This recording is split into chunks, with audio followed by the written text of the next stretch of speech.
Let's start out right away with the first question, and let's get this Q&A going. I have a question. I'll do my I have a best. question. I'll do my best. Yeah, the question is, how can we best prepare ourselves to travel through these portals and wormholes and stargates and vortexes? All right. The primary thing is you have to have a change of diet and start eating high vibratory food such as spirulina and, just look it up. You find on the internet. High vibratory food, right? Now, and then what you have to do is stop the wheel of karma. The wheel of karma of birth and death going around and around and never getting out the cycle by learning to forgive people. You have to forgive in order to let go. Otherwise, you continuously hold on to this vibratory, sluggish place. You won't be able to raise up. You have to learn to forgive people. So when you change your diet and you learn to forgive people, then you can avert end-time madness. And at the same time, it'll give you the ability to mitigate a lot of mind control that we're being subjected to. You follow me? Negative mind control that we're constantly being subjected to on a daily basis. But I would start by changing my diet. Remember, your body is a temple. You have to purify it and remove the wheel of karma by forgiving people. There are a lot of things that are in us, pinned up and locked up inside of us that we have to let go. You follow? Our God never looks back. Remember that all your negative memories and experiences are in the past. So that's where all your pain lies. And if you keep bringing it forward, you make it your present and it bleeds over into your future. You follow me? So if you can't mitigate,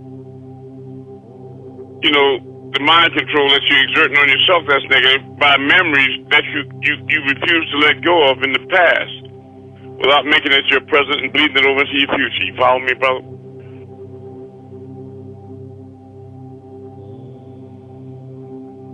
Hello? Okay. Is that a start for you?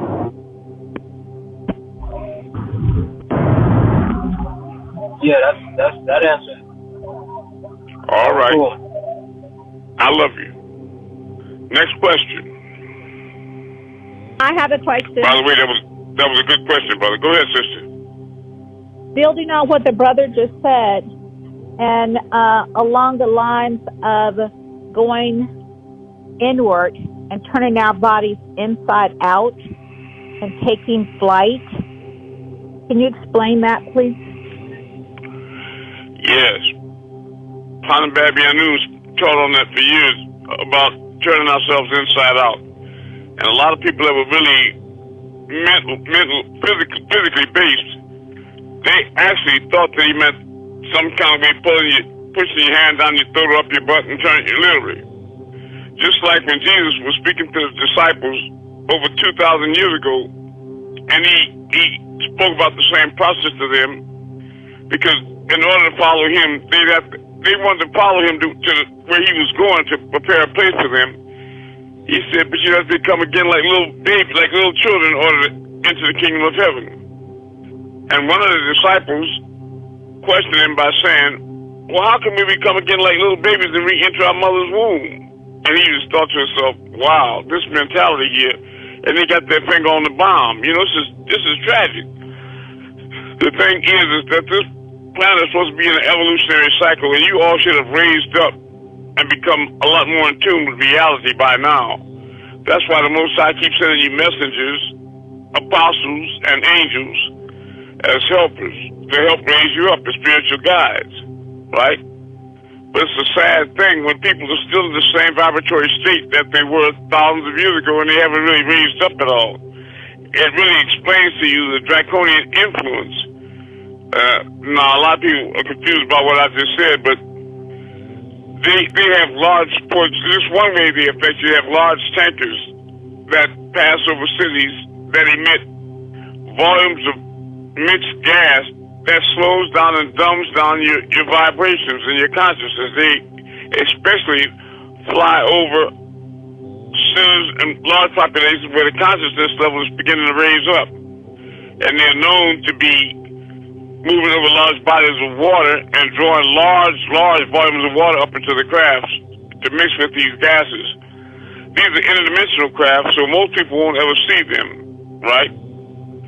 But to mitigate that, you have to learn to forgive people and learn to change your diet and eat a high fiber, high vibratory diet and ingest monoatomic white powder gold such as the one that I have with the real 9 elements from the Anunnaki, and you really have to learn how to make that journey within. Now, to make that journey within, you have to first realize who and what you really are. And sister, again, what we are, you all are enigma. Enigma. By that I mean, wherever you are, if you sit in a room, if you can see another empty chair or place you can sit other than the one you occupy, now use your imagination. And imagine I could take your soul and put it over in that other chair. Your etheric aspect and put it over in that other seat. Your spirit, put it over there. Your personality, your memory, your mind, your thoughts, and your feelings. If I could put all those in another chair, what would be left here on the phone with us? Nothing. Exactly. Well, the shell, a bacterial shell that clings to the light because you're a whole light being. That's right. In essence, nothing, because that'll break down and return to the dirt from which it came. So now let's analyze the real you, what constitutes you, the real triad you, the Ankh-Ban Ka, the etheric aspect, soul, and spirit, the real you. When you look at that other chair, what gender are you? Genderless. Genderless. What race are you? No race. And what age are you? Ageless. Are you attractive or not? I mean, do you have any? That's right. So what you are is God. Now, what I mean by that, again, if you go back to a popular verse that's recited in church by Reverend Deacon Portop, Pastor Fried Chicken, they'll say that faith is the substance of things hoped for, the evidence of things yet unseen. Through faith, we understand that the worlds were formed by the word of God, so that things that are seen were not made by things which do appear, right? But do they ever explain to you what that means? No, they do not. Everybody? No, they don't. Well, what it means is that faith is belief. Like Jesus would say before he healed anybody, do you believe that I can do this thing? And then when he affirmed positively, he would say, then by your own faith may you be made whole. Well, faith is the substance of things hoped for and the evidence of things yet unseen. In other words, when you believed in getting that first bicycle, that first car as a child, you would reference it in your imagination and dream about it. You would look at it in magazines on TV and you would dream about that and envision it. Until it penetrated the super subconscious level of your consciousness, and you went outside one day and it was actually there. It was parked. I don't care if it had 3 colors and bald tires, how old it was your hoopty. You follow? Now you still at that thought, being physically oriented, thought it was made out of steel and iron and rubber and leather.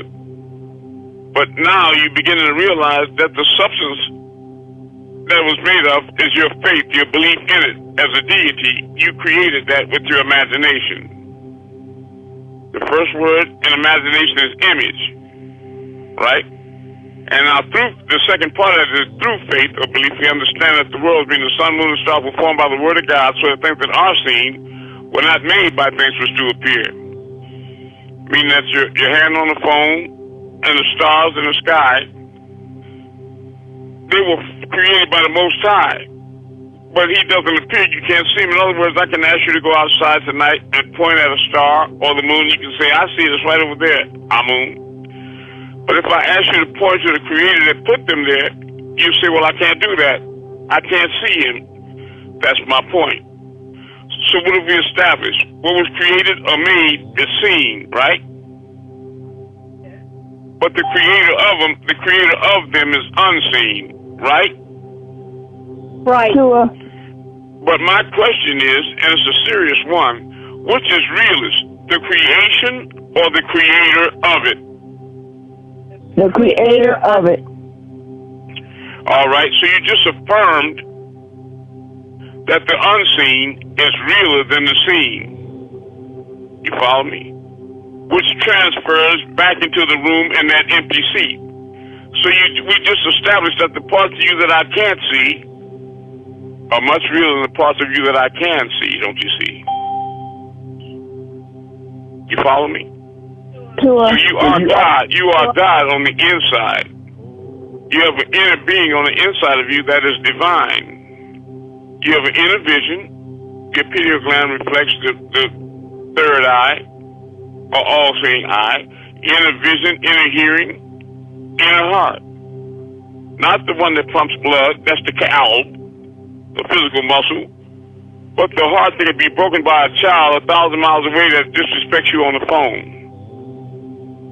It doesn't affect your physical heart, but it breaks.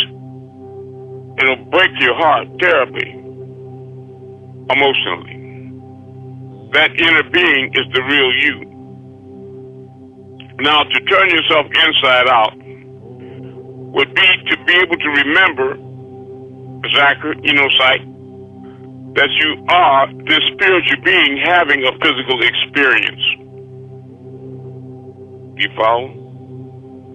But being here so long in this physical morass, illusion, matrix, many of you have forgotten who and what you really are. That we are spiritual heavenly beings, angelic beings from a spiritual realm.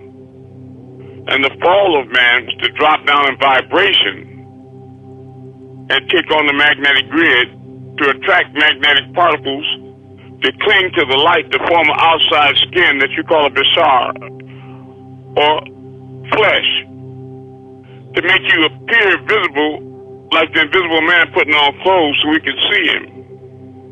So you can participate in a three-dimensional reality. You follow? But as time passed, men forgot.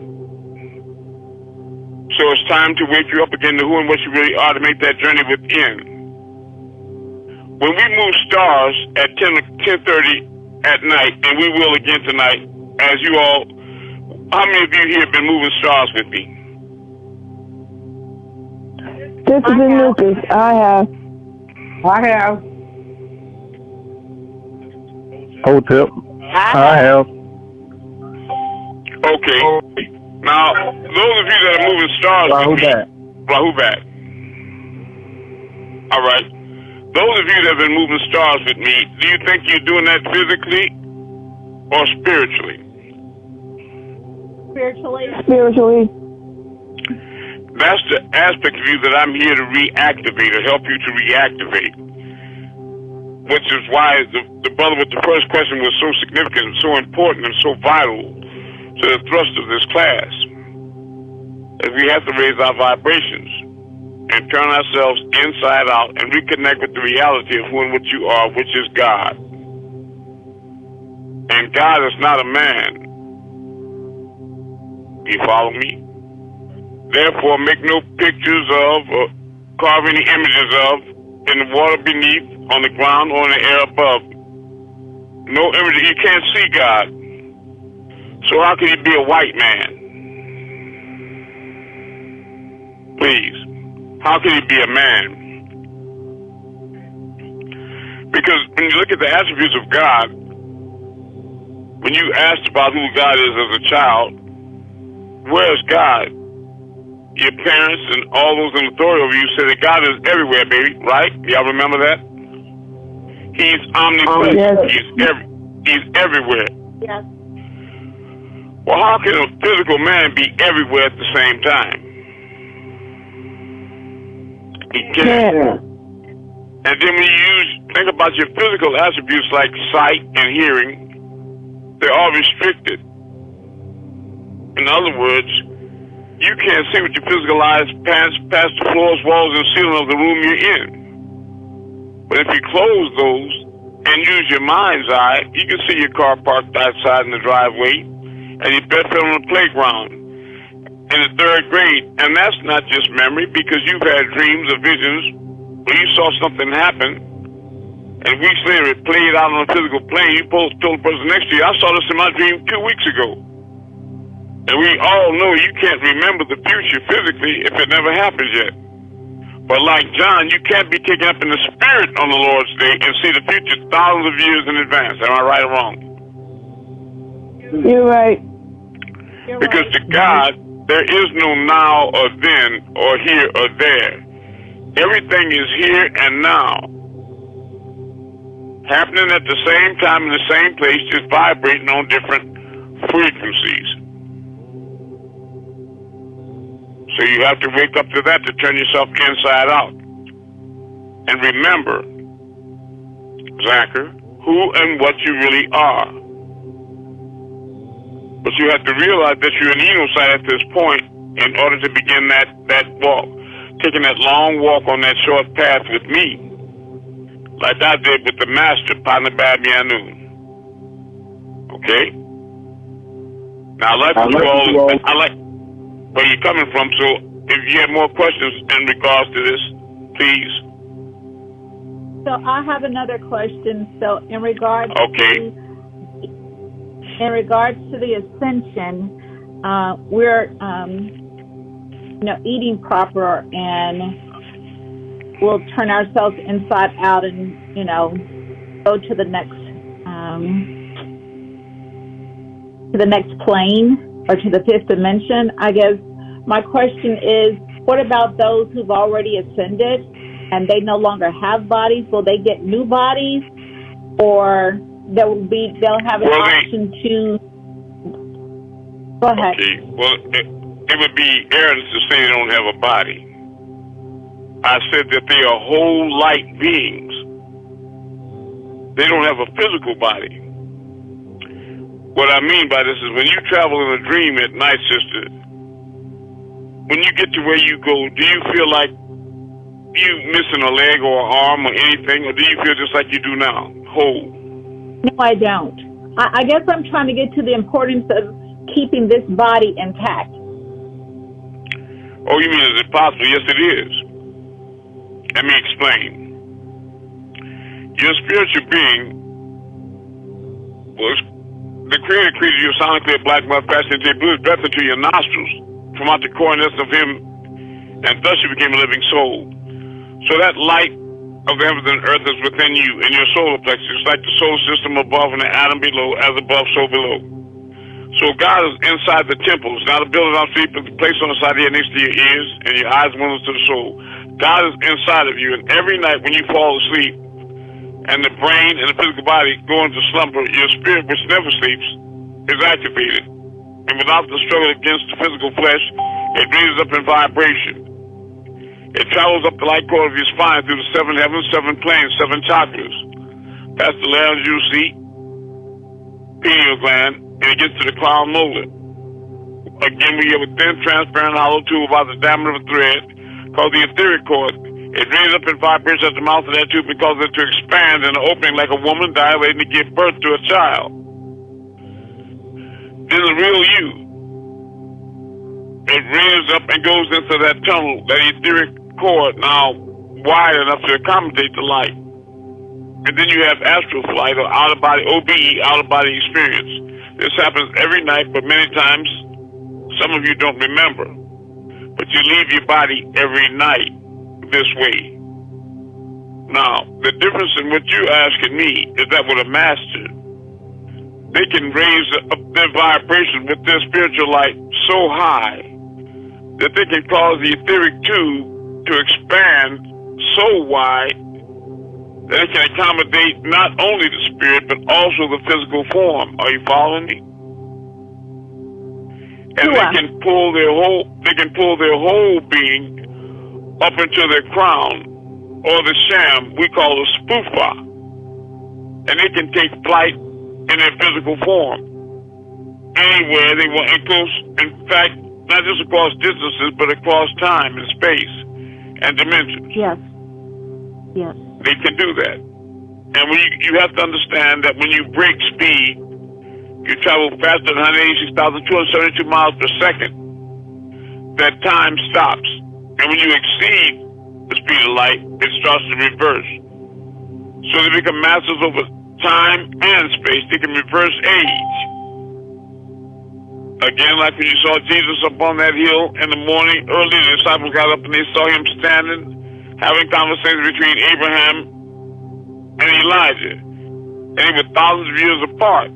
But all three men were in their youth and vital youth, young men. And there were thousands of years separating them on the physical plane. Because they had become immortal. Masters over time and space. You follow? But they were, again, in a physical form. Just like when he was in the upper room. And Dalton Thomas, he told me, he said, touch me. He asked for meat and bread, remember? To let them know that he had not yet ascended, that he was still in a physical form. In fact, many of you all are those ancient Egyptians from ancient cultures and before that have returned. That's the process the Elohim uses that I'll go into if you ask, that's all. But go ahead. Just keep telling your questions so you get everything you need from me. So you had given instructions for us to watch this movie called K-Pax. Yeah. And it was about a being or person that had, I guess, come to Earth and had gone into this person's body or whatever and shared their experiences and everything. Then at an appointed time, like you said, after 2030, Nibiru would no longer be on this side for us to, I guess, reach. And that was kind of like his scenario, that whoever was coming to pick him up, they would only be there for a limited time, and then he had to go. And he ended up taking one of the patients or one of the individuals because he had his knowledge, the intelligence itself. There was so much knowledge and unanswered questions that people had that he could answer. And they put him in the insane asylum because they said he's crazy. They thought he was crazy. They classified him as crazy. I don't know if they really thought that. The difference in what you're saying. Go ahead. The difference in what you're saying is that is true, but not the masters, because they can raise their vibrations because they're Ilmutadazadets, divine incarnated in flesh. They are avatars, and they can make their sense at any time from anywhere. Are you following me? So you don't have to wait for being taken up. Okay, thank you. That was what I was trying to get to, but I didn't know how to pose the question. Thank you. That's all right. It was clear enough. All right. Next question. The first brother, you had an interesting question. What else is on your mind?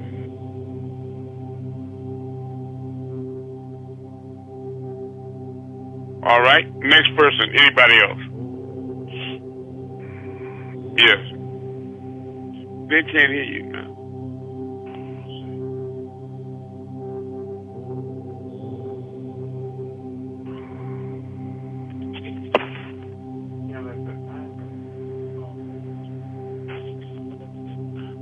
Next question, please.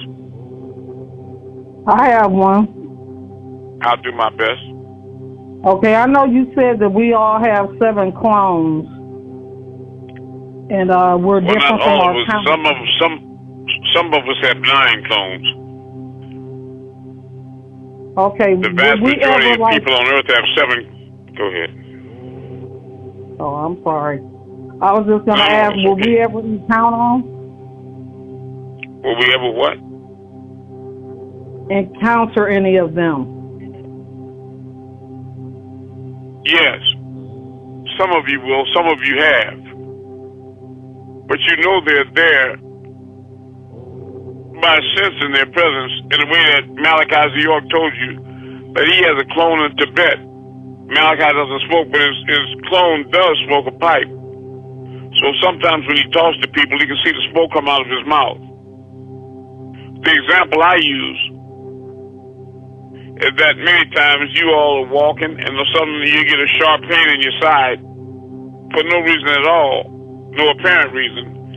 And maybe your clone walks into a pointed desk or a sharp object and it hurts you too.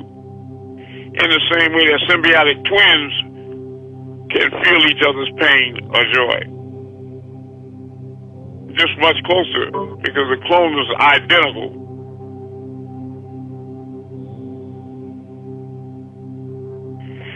Now, having 7 clones, the question should be, how do I know I'm not one of the clones? How do I know I'm the original? The clone would be a very egotistical being, argumentative, always wants to be right, never wrong, and very clumsy and accident prone. That's just some of the distinction between the original and the clone.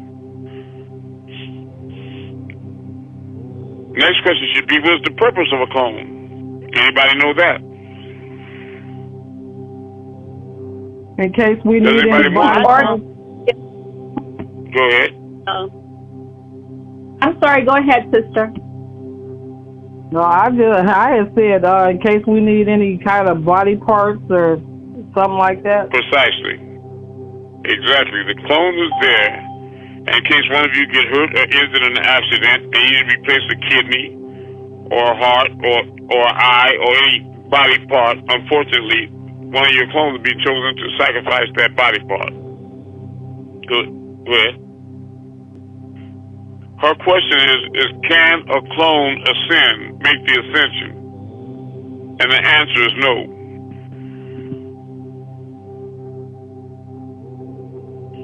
You all are that important that you have 7 clones to make sure that you stay safe in this plane in order to give you the opportunity to make the ascension spiritually.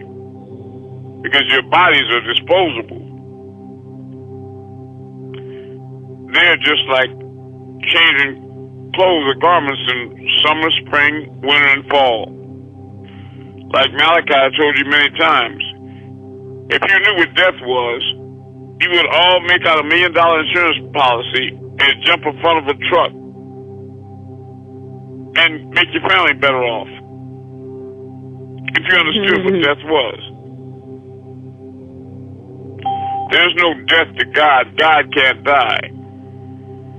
But you can injure the physical body beyond repair. Right? I have a question on You that. cannot, I'll do my best. So if the clones they don't make the shift with you or the original, do they die off? They're not needed anymore? With time they will. Because they will have served their purpose. Right. And where you go, you don't need a clone because without a physical body, you can't. You follow me, right? Yeah. Yeah. Yes.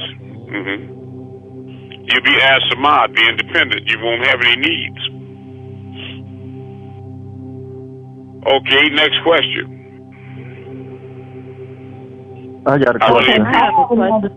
I'll do my very best. Go ahead, brother. Oh, go ahead. How would it be known that you are in need of a body part, and who would do those operations? Well, it'll be obvious that you need a body part if you were in a car accident, for example, was violent, and you punctured a lung or something to that effect. And the one that would do that operation are the Elohim. They would step in and do that spiritually. If indeed it was forecast that you would be one of the ascended beings, it would be their job to keep you safe in the physical plane until you made the ascension. In the same way you hold back the 4 winds. You follow me? You would be reserved until that time. Even right now, brother, many of you have had accidents that were fatal. Or you've heard a gunshot and you could have swore at times that you were hit or you were killed, and you feel your body, you look at yourself and you're amazed you're still here. Now, it may be a surprise to know that some of those times you really were killed. If it was an accident, you're driving in your car on the freeway and an 18-wheeler was coming at you head on, you couldn't get out the way, and you had a collision, and your body was mangled and tangled up. You have a safety factor inside of you by the Most High that snatches your real essence out of your flesh. That's why many of you don't even remember. People that have had traumatic accidents, when they're asked to remember the details, they can't remember it because they weren't present in the body at the point of impact. But what you might notice is that if you really did cross over at the impact, that when you come to, you're in the same world, the trees and the people look the same, but you always have this feeling in the back of your mind that there's something different. You don't know quite what it is, you can't put your finger on it, but things have never been the same since that accident. Because it's a glitch. And you actually belong to a parallel reality where you're alive in, and you left behind the reality in which you were dead. You follow me? But there's something inside of you that tells you something is different, but you can't figure out quite what it is. That's what the difference was. You passed away in that prior life, in that situation. And because it wasn't your time, you're alive again to your ultimate ascension. If that didn't answer your question, just turn it until you get exactly what you need out of me.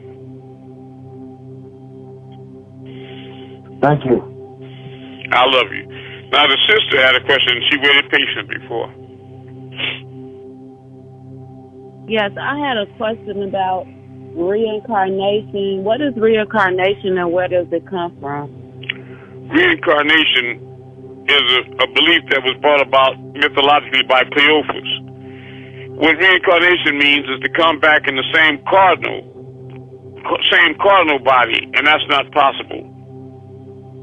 Are you following me? That's not how we come back. You can return in the real triad, the Ankh, Ba, and Ka, in a different body. For example, Melchizedek has been with us almost permanently for thousands of years, but always in a different physical body. If you read the Holy Tablets, go to chapter 6, about the story of Ner and Methuselah, and then you can see Melchizedek with a different physical body than the one that he had when the angel Michael was seated firmly in the heart of Dr. Malachi's New York. And on is Kedar or Michael. The angel Michael is a heavenly host.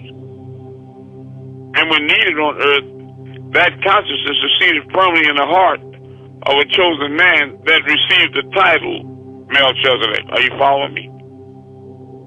To deliver these light messages, to deliver light messages to the world. I follow you. I follow you. I love you. Next question. I have a question. Okay. So what happens when you have missing time, but you're still in the same body? What goes on there? I know in some of the information from Corey Good that he had, and you told us that we were following him closely at one point. He had talked about, being taken up or whatever, but then coming back at the same point in time that he'd been taken up. There's many ways that you could have a loss of time. But to me, the most prominent is the one that he described, the one that I experienced, is being taken up. I've been taken up quite a few times. Primarily, 3/26/13, I was taken up along with the one you call Panabab Yanun. We were taken up together. And I lost time. I was out there, I don't know how long, but when I got back into my body, my braids had got tangled, and it was dust on furniture, and bills were piled up in the mailbox, and people were calling me frantically to figure out where I was. but I didn't know where I had been. I knew where I had been, but I didn't know how to explain it to people. Rather, you know what I mean? But you don't have to go through all that to have a loss of time. That can happen to you during the night. For example, if 3 women go to sleep at different times at night, they sit in the living room and they're all looking at TV. One falls asleep at 10 o'clock, the other falls asleep at 12, one falls asleep at 1 o'clock. If somebody wakes all 3 of them up at 8 o'clock in the morning, the first question they're going to ask is, yeah, what time is it? How long have I been asleep? Because there's no time there, so you don't know how much time has passed. Here, you follow me? If that's confusing, then ask your question another way, and I'll approach it differently.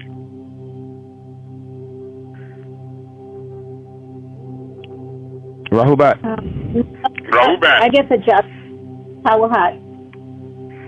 I love you. Go ahead, brother.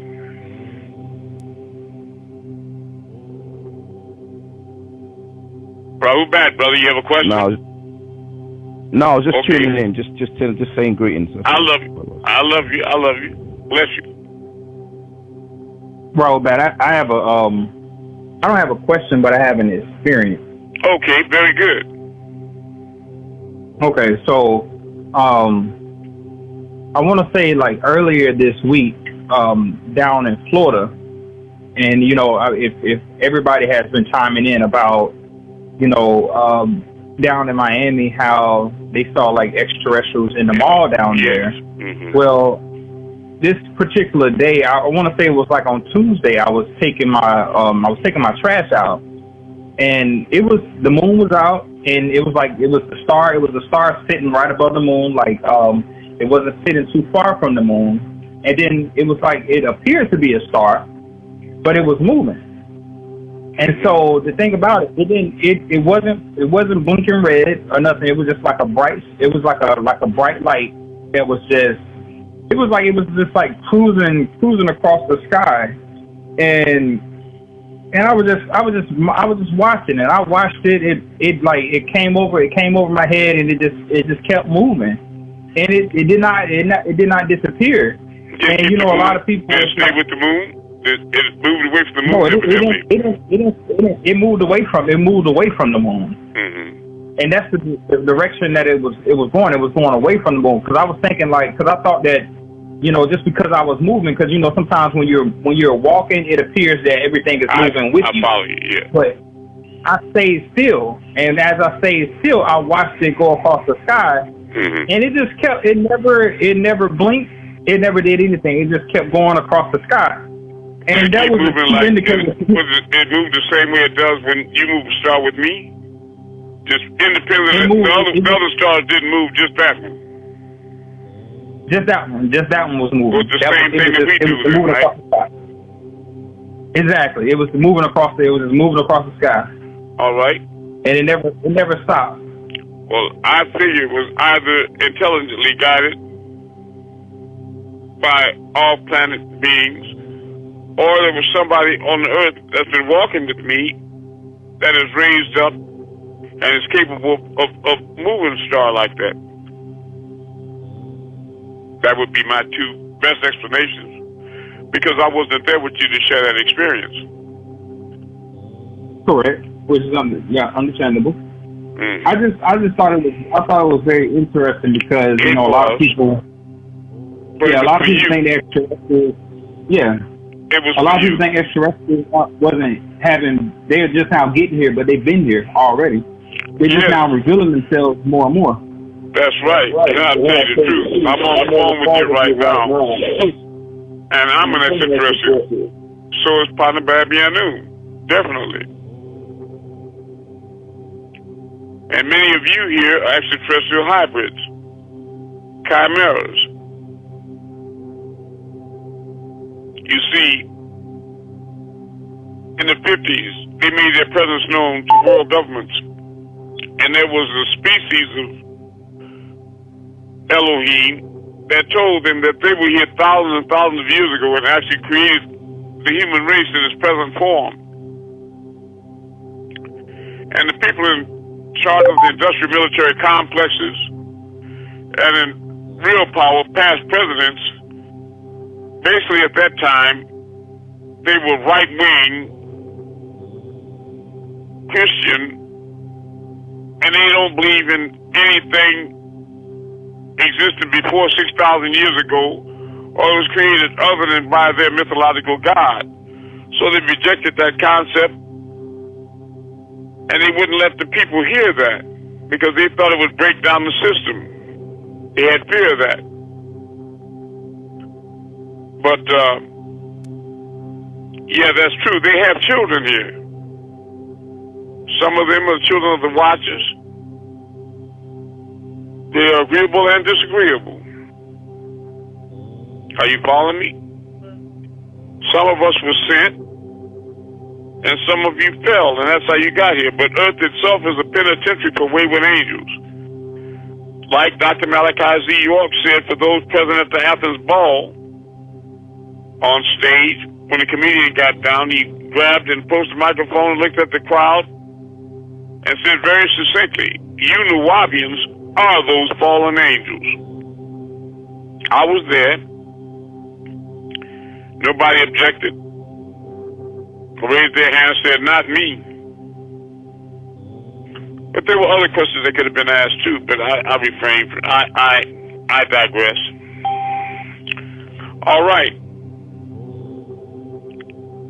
If you want to go into it deeper, now's the time. Next question.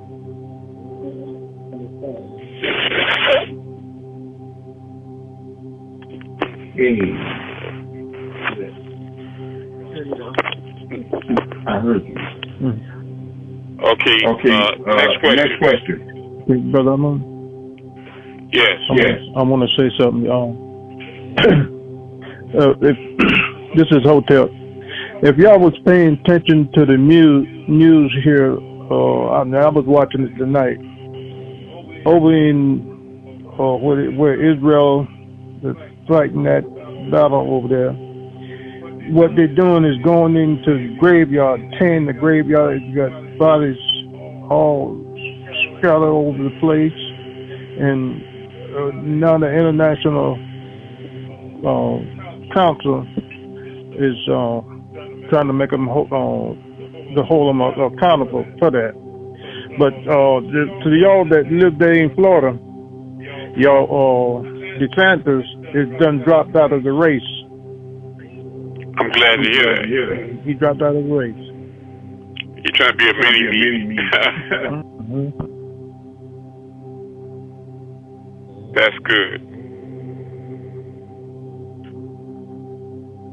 Okay, but I just want to reiterate to you all that Armageddon is opening up right now, ME, in the Middle East, as prophesized.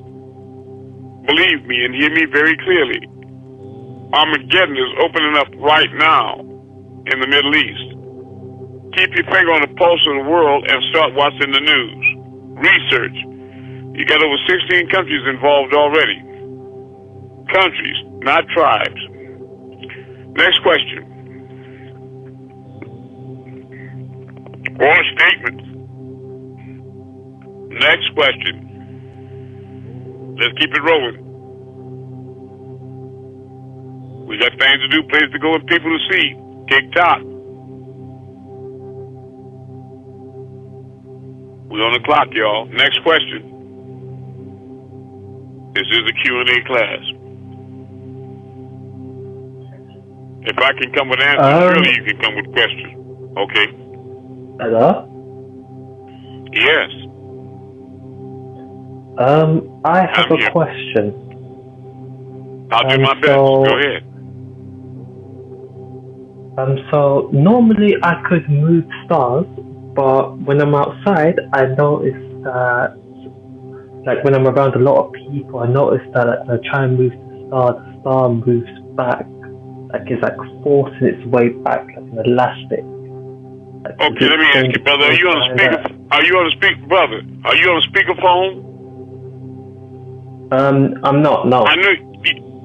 Okay, talk as clearly and slowly as you can. I know you're probably in London. I can tell by the accent. Am I right? Yeah, I am. Yes. Okay. Yeah, I'm in London. But I want to understand what you're saying. Overstand it, okay, very clearly. Okay. Okay, so normally I can move stars, but when I was outside, I noticed that when I'm around a lot of people, I struggle to move them. Like, I see them moving back on me when I try and move them to the right, for example. Cheryl, help us out. I want you to translate what he's saying for me, Cheryl, please. I'm really... my name ain't Cheryl. I want you all... My name ain't Cheryl. No, I know it's not. But I was speaking to the sister Cheryl in London, and I was asking her to... I can help you. Okay, very good. Very good, brother. But yeah, you sound very clear. Very good. Thank you. What exactly is... Okay. Right, what the young man was saying is saying, normally, on the normal circumstances, when he's by himself, he can move the stars. Right? However, he said when he's amongst a crowd of people and tries to do the same, the star seems to move back as an elastic form. Oh, it seems to move back? Yeah, as an elastic form. Yeah. So he doesn't have the same success. Okay, well, I would suggest the difference is that when you're in a crowd of people, all of us are deities. And when you're surrounded by different minds, there may be people that are in disbelief, or people that are firmly, their senses revolt against it, and they're in denial. Not a river in Egypt. They really don't want to see it happen because they don't believe a man can do that. And they would take their belief. It's the same way that Malachi York is locked up by people that believes he deserves to pee. But the people that believes he shouldn't should have the psychic ability and strength to free him, you follow? So what I mean is that wherever two or more are gathered, all things are possible, unless they have different minds. So if you're a multitude of people and you're focusing on the same thing, you can have different results. Are you following me? Yep. People can work against you mentally without you knowing it. I see. Thank you for answering my question. I appreciate it. Yes, make it difficult for you to achieve the results you normally do, right? Yeah. Yes. I love you. And I want you all to thank the brothers from London for being here and let them know how much we appreciate their presence. I love you, brother. Welcome home.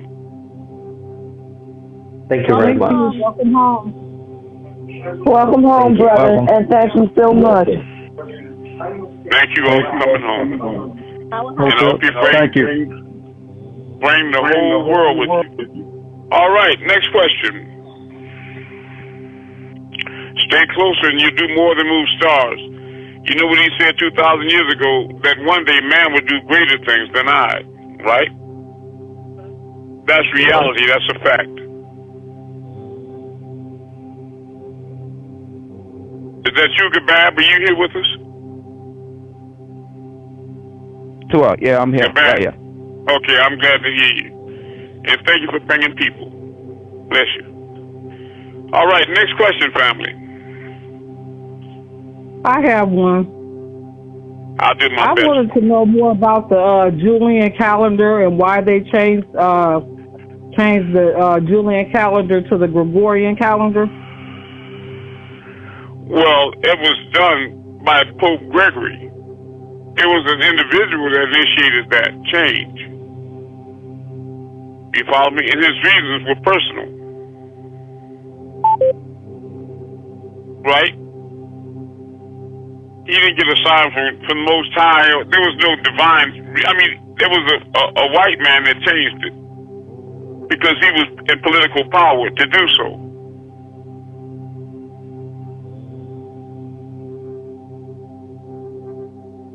And at that time, he didn't have to have a reason other than that's what he wanted to do.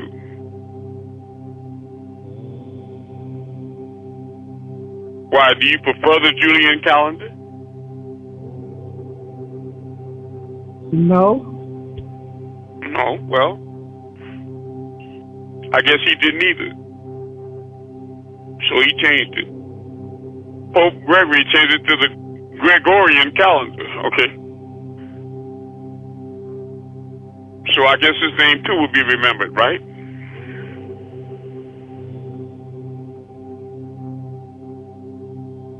I He'll guess. be infamously remembered. Yeah, right. That's what they do.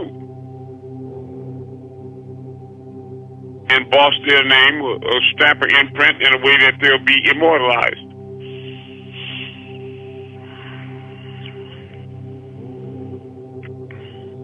Well, is there a calendar we should be following? We're following Gregorian now. Oh, I know but that. You're but actually, is there another... you should actually be on Adam's calendar. Yeah, you should be on Adam's calendar. Okay. Yeah.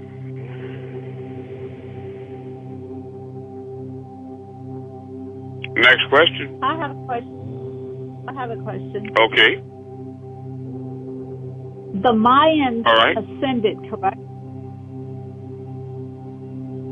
Yes, they did. Okay, did As they a collective. ascend? Yes, as a collective. That was my question. Can you talk on that or shed some light? Well, they were masters of time as far as calculation. They kept accurate calendars, more accurate than the ones that they have now. And so they had a certain date that they focused on, which was going to be the date of ascension. And they collectively reached a conscious level where they all made the shift at once. Now what the challenge is that extraterrestrials far and wide are placing bets and focusing on the planet Earth. They're wagering as to whether or not you all can make the collective shift, because they've never seen historically a whole planet shift at once. Are you following me? Sure. They've seen tribes and races of beings, species shift, but never a whole planet. And that's what they're betting on right now. They're watching you. Now see, we're working, the people here with me, you are making the shift. The brother said he's moving stars. So it's coming through me, whether it's coming symbiotic through another person that's been with me and they got it through them, but it's happening because all of you have that inherent ability inside of you. You are all gods, right? So what your responsibility is, individually, is to make sure that this message gets to the whole world. And do what Gabab and Cheryl are doing and bring the world to us, so that we can all raise up collectively and make this shift together before 2030, August 12th.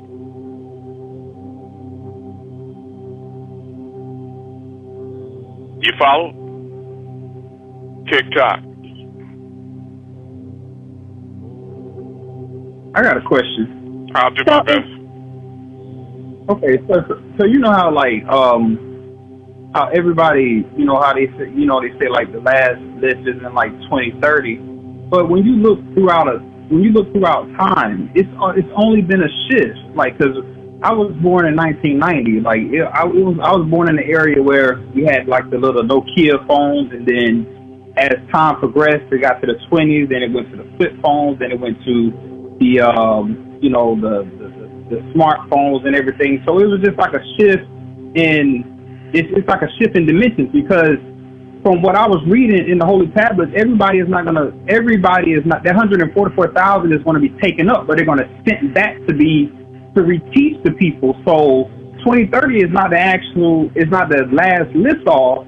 That's just a period where the elite is going to rise up, and they're going to have to come back and reteach the people. So it's not the end. It's just a change in the cycle. Am I correct? No. But 2030 is the last date to make the shift, because Nibiru itself, the mother plane, is really parked right now on the outside of the Hammered Basin, outside the asteroid belt. And most of the beings have already left. You follow? The Anunnaki, but you have some riskies that are still behind, and some Anunnaki, but they're already gone. Because you had the dimensional shift. The Stargate opened up every 10 years since 1943 with the Philadelphia experiment. You open up a time-space continuum. And it's been happening every 10 years from 1943, 53, 63, 73 to 2003 and 2013. 2023 was the last one. But now, the last elder, Meteor Authority, Amun-Rayay, answer, that's myself, have been sent as a mercy to you all, and that the rest of you all will be gathered and taken up by 2030. Are you followed? Before Nibiru makes his final departure. Now, when Nibiru leaves, this is cyclical. You know, every 25,000 years. But this time, Panababyanun says that they're not coming back again. So this one is even more serious than the previous ones. You follow me? So I suggest everybody try to make it this time.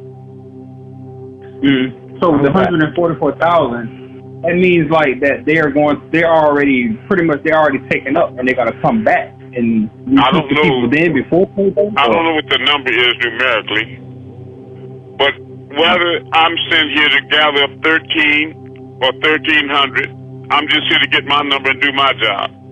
And your job is to bring the people to me. That's what the disciples' job is. Remember Jesus, Muhammad had his Shahaba.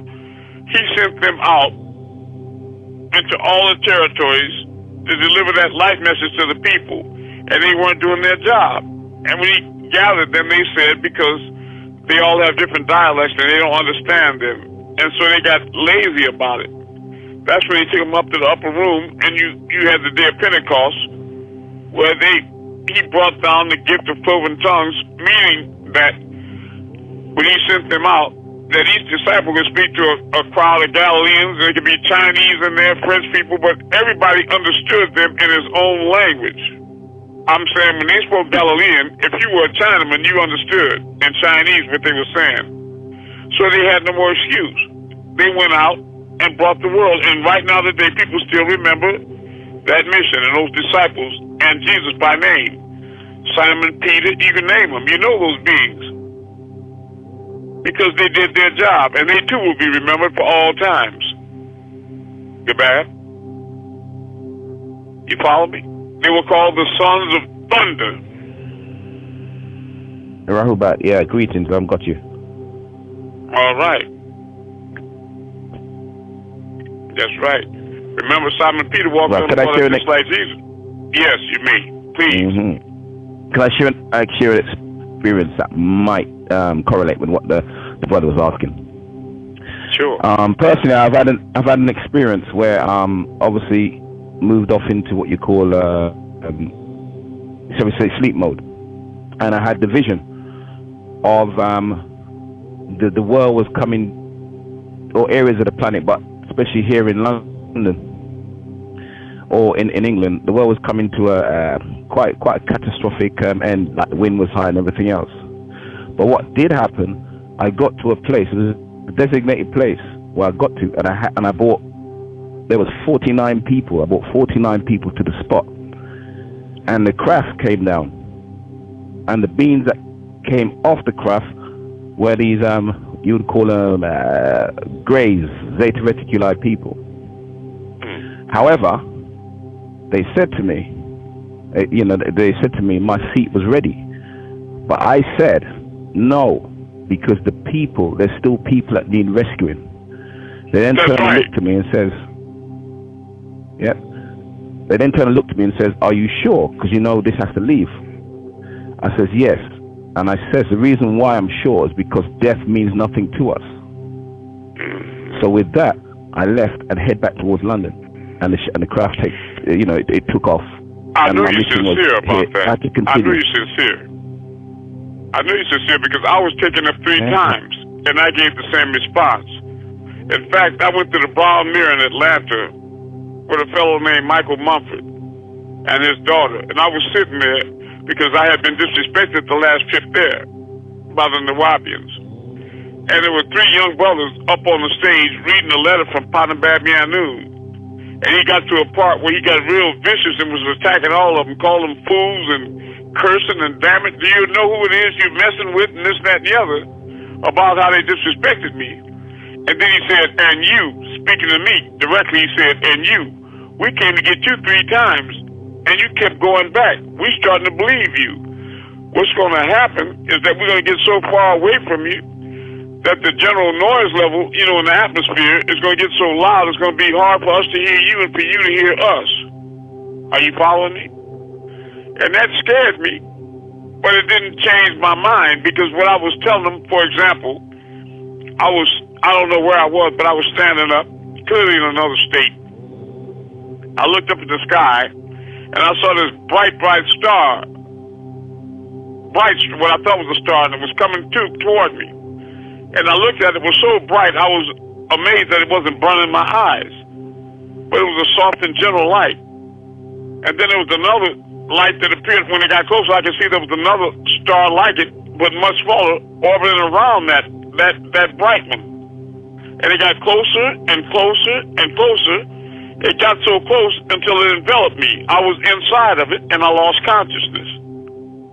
And I was taken up, and I was sitting on a seat between 2 beings. There was a port window to the left. And I was going up, it was going so fast, it was so fast the way I was going up. I couldn't believe how fast I was going, but I was showing them a hologramic picture of 2 big mounds of snow. And I was like an antelope jumping from one to the other. I was trying to communicate to them I was still young and strong enough. I still had work to do, the same thing you said. Because there were people left back here, and I know that my job wasn't completed, and I knew that. And I knew I didn't want to leave people back here. And so before I could even respond, they said, okay, you're going to be going back to another plane. And I wanted to say something, it was too late. I was all the way back. When I came back, I was in a lower vibratory plane. The people here were more ignorant and evil than ever. You know, and I was just I couldn't figure that out. Why would they do that? But, you know, it's for you to think about, and me too. You follow me? The question I would ask us is, you see what I mean? Is this a plan that's already set, and the masses already know that those people, they can't be reached? You know what I mean? You got to understand, Gabab, this world is a planet for fallen angels. They were cast down here. And maybe they'll all recalcitrant. Maybe they stiff neck, they just want, you understand what I mean? What if that's the case? But yeah, I know that was the compassion in your heart, and you're sincere as an individual, and I tip my celestial hat to you, because I did the exact same thing. You hear me? That's right. Sure, I'm with you. Yeah, I feel you on that. Well, I know who you are anyway. Yeah, and I know who you are too. I told you that at the beginning. I know who you are. And I did the same thing. I came back. But sometimes I regret, you know, the way they act, and they don't want to support the mission, or they act like they're not involved. They just sit around almost like they're waiting for heaven to follow and drop on them, like they don't have to earn it in any way. You know what I mean? Make no effort. It's just like somebody's obligated to put them in heaven. It's not like that. I work for this. You follow? Just like I'm sure you do. Right? Amun-Rayay. The Amun. That's right.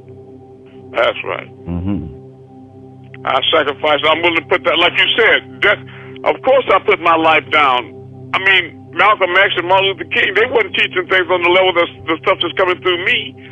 And I know that whatever they were teaching, if it was love or whatever, it was too much for the powers that be. You follow me?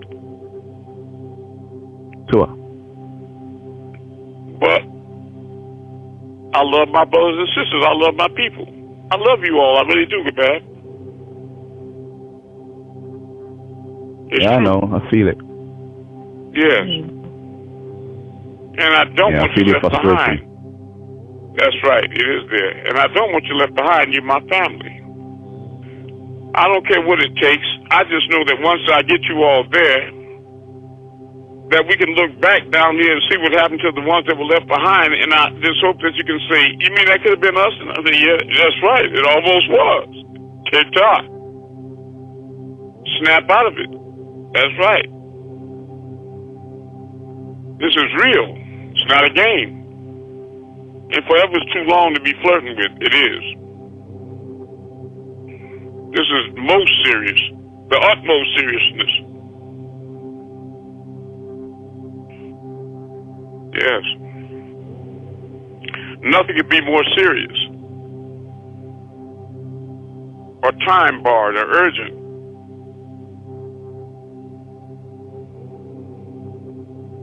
It's all right to be in the world, but not of it.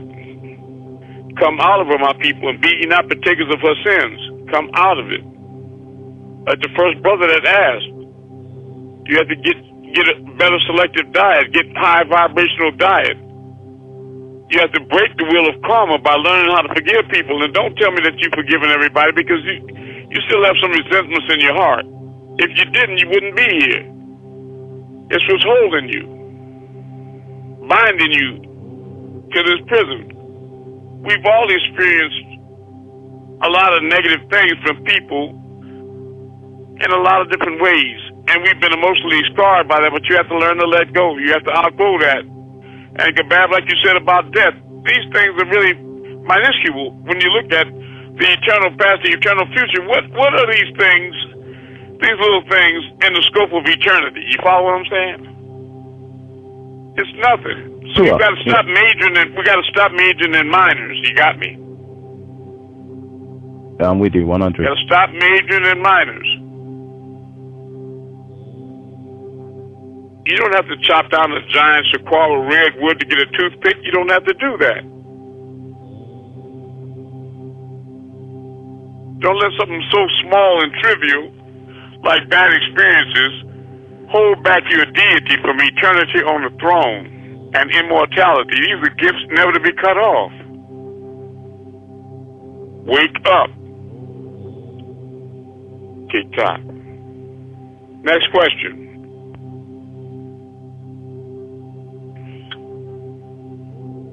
Someone asked the question, how do you know when you're ranking in the spiritual realm? How do you know when you're ranking in the spiritual realm? Is that the question? Yes. Yes. Well, the one asking the question knows better than the one being asked. There are those ranging in ranks, and I'll give you numerical examples. Anu is 60. Panababi Anu is 50. Enki is 50. There are others that are 40 and 30 and so on. But there is a sister out there that's 55. So quell your egos. You follow? What I'm saying is that you all have ranks, and you should know your own rank by the work you're doing. You follow what I'm saying? If you have compassion on your people, and know that this rank, for example, the Most High, or Anu, he received his rank through study and learning and the attributes of God. Just think of this, brother, as an intellectual race. And the starter pistol goes off, and there's a yellow tape and a finish line. When we get to the finish, whoever has the most knowledge, the most information, that is the Most High. Do you hear me? Whether it's Kishar or Alelu or Anu, whoever has the most information, the most knowledge, that is the Most High. Do you hear me?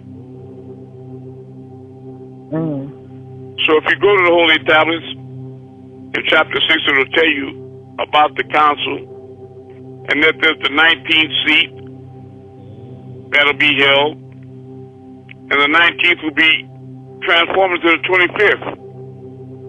You follow what I'm saying? Which is the head of the 24.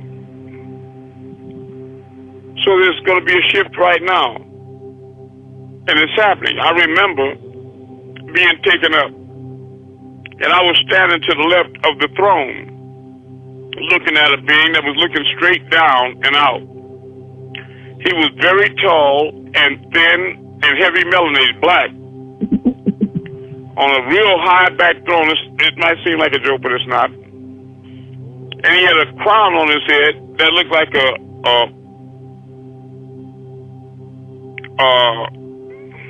I hate to say it, but he just like a minaret, like, you know, like well, how do I want it? Like an upside down flower pot that had mastabas on it, like the pyramid of Saqqara, right? But it was round. So if you all can picture what I'm saying, I drew a picture of it, but I was just sitting there silent, just looking at him, and all he said was this: I thought you were supposed to be thin like me. And I didn't want to stand there without responding. So the only thing I said was that I am in spirit, but now I'm glad to report to you all that I'm achieving that as we speak. Yeah, it's true. I love you. But my point is that the Most High is a seat that can rotate. So you know your own rank by how heavily you invested in this mission. How much compassion you have on your butt. And it's got to be unconditional, it's got to be sincere. You can't be doing this in order to achieve rank.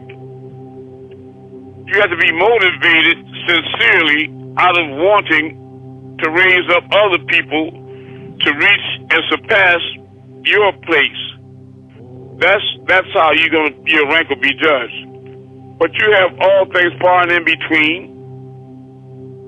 You follow me?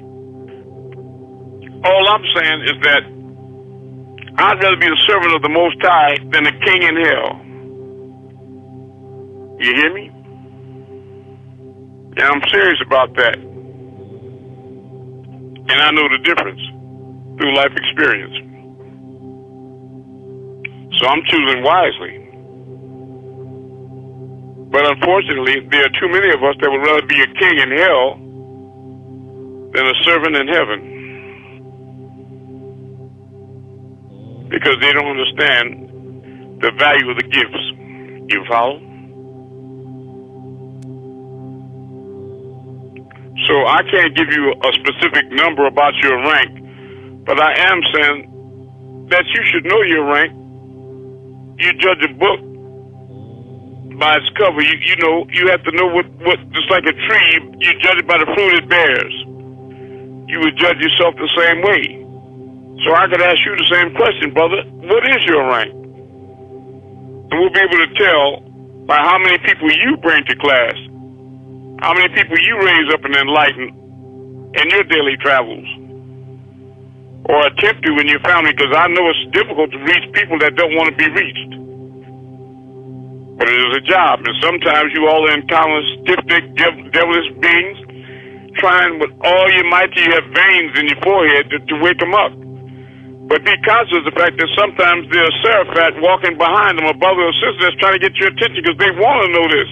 And that devil is looking at you and aware of the cognizant of them behind you trying to get your attention, and they keep you distracted till the person gets frustrated and walk off and you miss somebody. So understand there are many nuances to this. But do your job. And care about your brother and your sister, and do unto them as you would they do unto you. Do for them what you would for yourself. Treat them like they are you, because that's what they are. You are your brother and your sister's keeper because you are your brother and your sister. Period. Facts. That's right. There is no big or small in the eye of all. It's like a football team. Everybody's just playing a different position, that's all. But it takes a team effort to win, don't you see? Could you be effective as a tribe without the chief or the Indians? I say neither.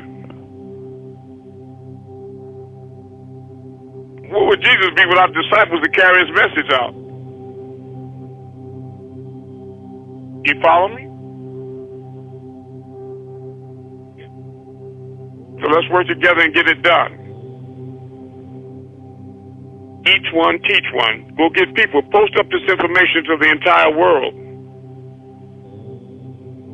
And I'm sure Cheryl is doing her job. I'm just proud of you all, and I love you. The supreme effort. And the job you're doing is you're displaying a lot of character right now. A lot of character. And I can feel that. And I'm humbled by it. And deeply impressed. And now it's times like this, Kabab, that make me reflect on the times that I rejected being taken up And I said, what makes you think I'm ready? And I questioned myself about that so many times.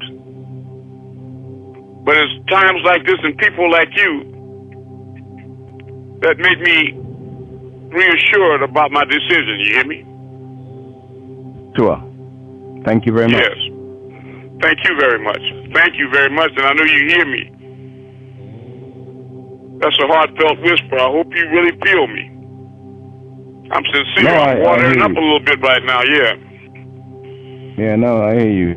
Because I'll share another experience for the listening audience. As I was going through as I was going through what one may consider my spiritual knowledge and my ascension, I was given access to particular planes. I was given access to the physical plane and the plane of force, yes, which we all deal with, and the mental plane. I was allowed to view things on the mental plane, but I was blocked from the spiritual plane. When I then asked the reason why I was blocked from the spiritual plane, because I had to find that spiritual master. That was the response. I had to find that spiritual master. Yeah. Everybody needs a spiritual master. Even Father Babianu needed a spiritual master. It's true. Yes. Who was his spiritual master? His spiritual master was a being named Mahmoud. In the Holy Tablets, chapter 10, read the mortals. Mahmoud was one of the three Mims, and Amun and birth, Muhammad and prophecy, and Mahmoud in the end. The greatest Ra, Muhammad. Mahmoud. That was Malachi Z. York's spiritual master. That prepared him for his ultimate initiation at the fork of the Blue and White Niles, where he would meet Tidar, as I did in Brooklyn in 1981. But when I went there, Tidar was already inside of Malachi Z. York, don't you see? The Imam was teaching, and I had read so many books, True Light books, till I was being arrogant, because I was upset because I had traveled so many thousands of miles, and this man wouldn't even come out from the community to walk across the street or wherever he was to greet me. When suddenly I looked to the left, and he came through a side door, I saw this little dark-complected man. He had on a jalabia. He was simply dressed, and I didn't think it was him because I always looked at the covers of the pamphlets. He was always arrayed in royal regalia, sitting upon thrones and this, that, and the other. But he was a simply dressed Nubian man with black shoes on. Looked like he had been traveled, but he was extremely clean, looked untraveled. But what was different is he had this light that was glowing for him, brighter than the sun to me. He said, and the tablets was a light bright as the stars, but it was brighter than the sun. And I have seen auras all my life. My mother, a big blue one. A lot of people, I saw auras. But I never saw an aura this big before. It was so big, it extended through the walls and ceilings, so I didn't know where it ended.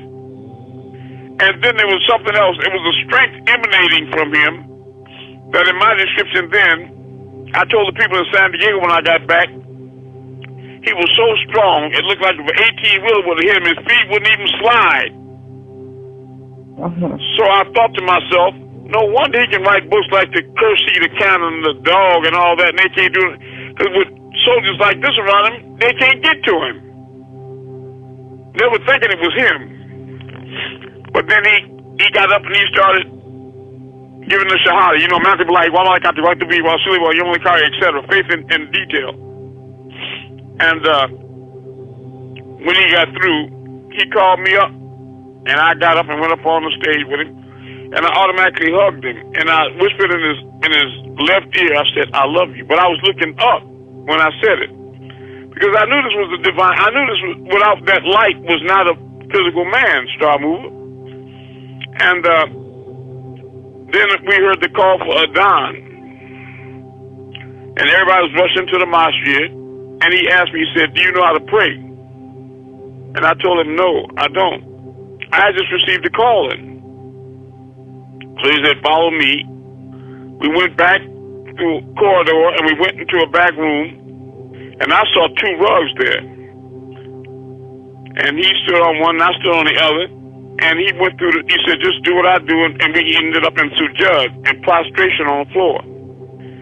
Then we stood up again in jalsat, and when I stood up, I realized looking around the room, I couldn't see the walls, ceilings, the floor. It was all light. Nothing but light. I was encased in light. And there was a vibration, an aum sound. And I could hear the children and the scraping of the scribes of the pens of the angels. So water was coming out of my eye, and I'm a hard man, an armed robber and all this, and I was thinking, and he felt it, he turned around and he said, are you all right? And I said, I don't know, you know.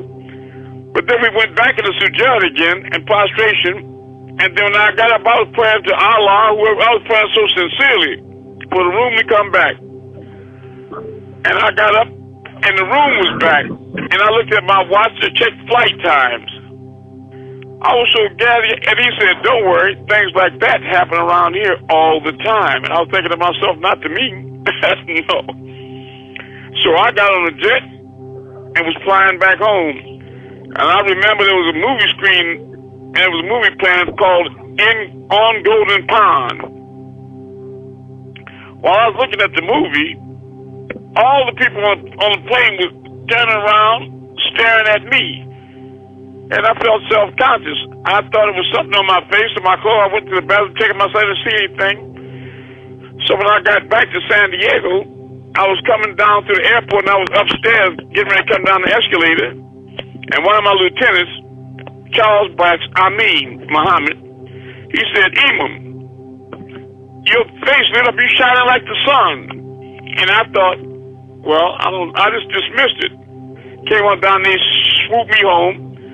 And I went back in my back bathroom, and it was evening time. It wasn't quite sunset. I'm sitting down in the bathroom, and I had walled a mirror, and I'm looking in the mirror while I'm not going to lie, I was rolling a big fat joint, a Stokely.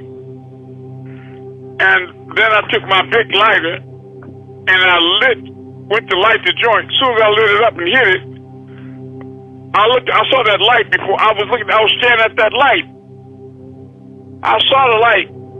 I was thinking to myself, that must get on you when you touch him. It must get on you, that light, you know. And as soon as I lit that joint, the light went out. And I thought, they don't like that. But now I realize anything you think is a sin to you. And I was thinking it was wrong. But many years later, I was talking to him on the phone from ADX. And I was recounting to him the situation where I saw him all lit up and strong, and he was sitting. Another part I didn't tell you is he was sitting on a throne chair eventually, and I walked up in front of him, and he had the same ring I got on my finger now. I got the one on my right hand that he gave me when he flew back from Sudan. He had in his 30. I know. Okay, I'm and I asked him. I looked down, and I guess it was ego. I said, why is your ring so much bigger than mine? His signature ring was getting bigger and bigger and bigger. And he just grinned with the big white teeth and said, I've had it a very, very long time.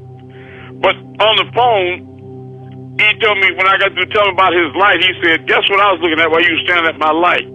I said, what? He said, I was staring at your light. Yeah. Okay, now, we're going to move some stars right now. Everybody ready? And, brother, if you had trouble moving them, you won't have them tonight. The brother in London. So what's the sky like where you all are? I'm getting ready to turn out the light. I'm in my room, and I want y'all to know that when I move stars, I don't go outside and look at them. It's all in the mind, and you get there. Please get your phone. You get there. But there is no out there. It's all in your mind. Who's going to be the first one to perform a miracle for the world tonight? We've got in London, rain or wind. What do you have? Can you see anything, Cheryl? No, it's raining. Oh, I got you. All right. You people in the States, what do you see? Or anywhere else in Africa, what do you see?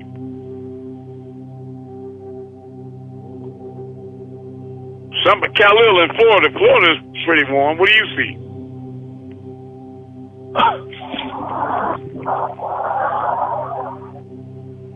This is the Nuka moon. I can see Orion. The sky is clear, bright moon. You see? All right. You see Orion. Okay. What are you gonna do with it? I'm going to move to the bottom right. Okay, I see My it. favorite. In the name of Amun, move up.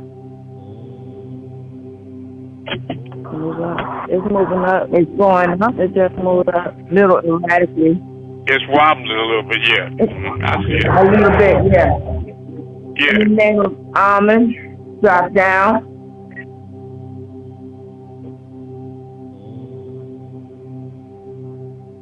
Drop down. It's coming down. It's coming down. In the name of Amun, move to the right. And then move to the right. Moving right. Yeah, just move to the right. In the name of Amun, move back to the left.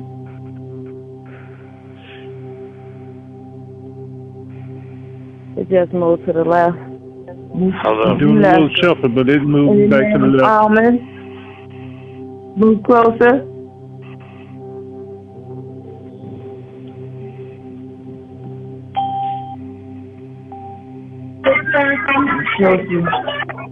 In the name of Amun, move back.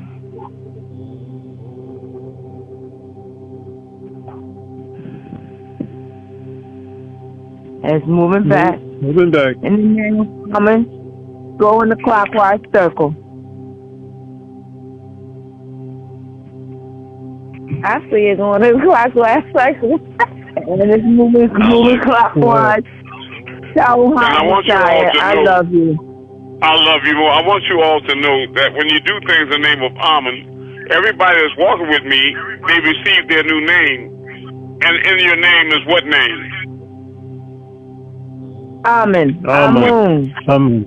All of you have Amun in your name. So you have to understand that by that, whenever you do things in the name of Amun, you do it in our name as a collective. You follow me?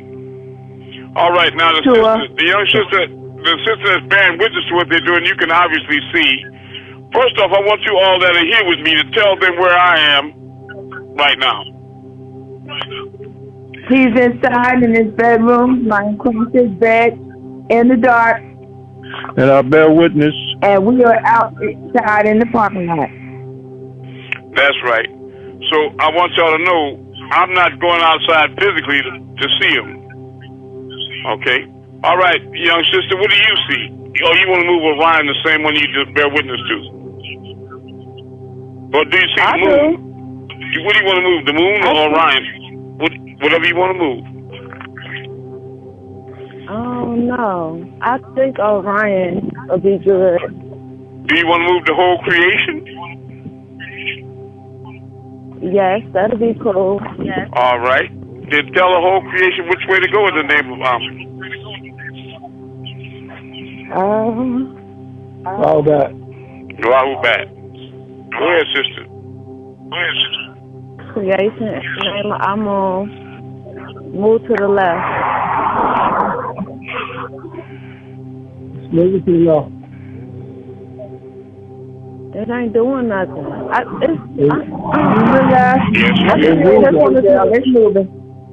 It's moving. Yeah. It's moving, sis. Now, I moved to the right a little faster.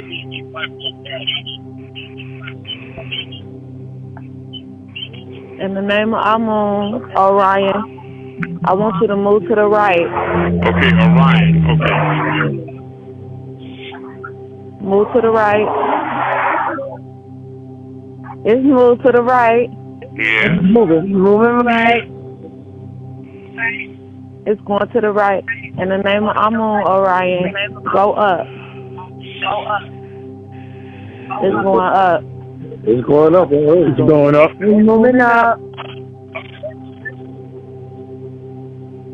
Yes, it's still moving up.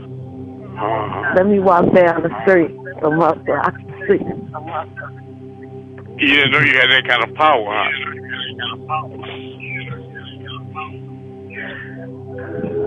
All can, you can. All does, you do.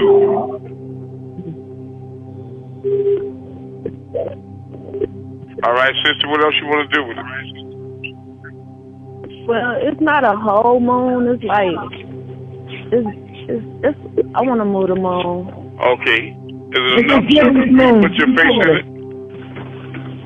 Can I put a face in it? Is there enough surface to do that? Yeah, I think you might can. Okay. Now, which way are you going to move it? To the left.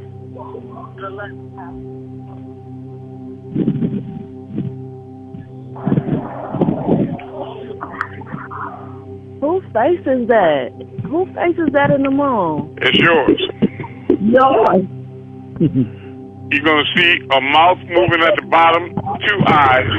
That mouth is your mouth moving like that. Now, I'm going to move the moon. Yeah, that's her face. Now, I'm going to move the moon around. Yeah. You're the woman in the moon tonight, sister. You're the woman.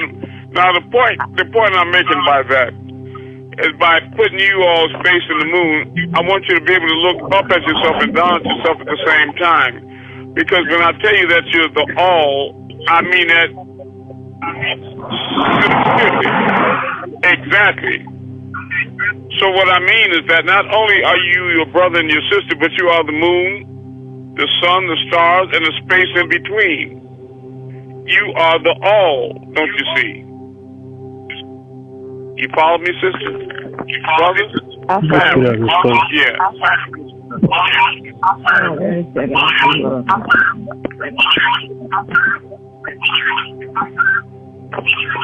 That's crazy. Yeah, but not if you God, sister. That's who you are. Yes. Look, I love you all. I do. But please get this message out. And London, I really tip my celestial hat to you, and I hope you stay closer and closer. Let's get on that all those different media formats and get this message out to the world. Let's do it. We don't have much time. You see what's happening in the Middle East. You can tell the weather's different. These beings are really trying to reptilians. Many of them are from this earth right here, from this world, believe me. But you got 16 different species from different star systems.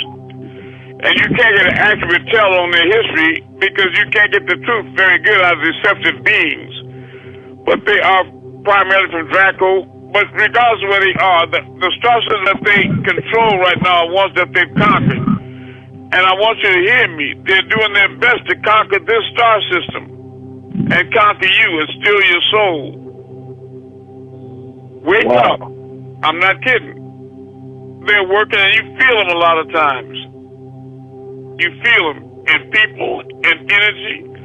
They're telegraphing messages from Saturn through Titan. Come in. They're telegraphing messages to the moon. But they have giant receivers and transmitters. And they direct it towards the earth, and they transmit those negative signals to the earth and amplify them. You hear them day and night in the movies, in the news, from people that you work with, family members. Yeah. If you're in a house and you got a brother and sister that live on each side of you, and they're on a cell phone and they arguing, I wish you was dead. And they kiss my ass. I'll kill you.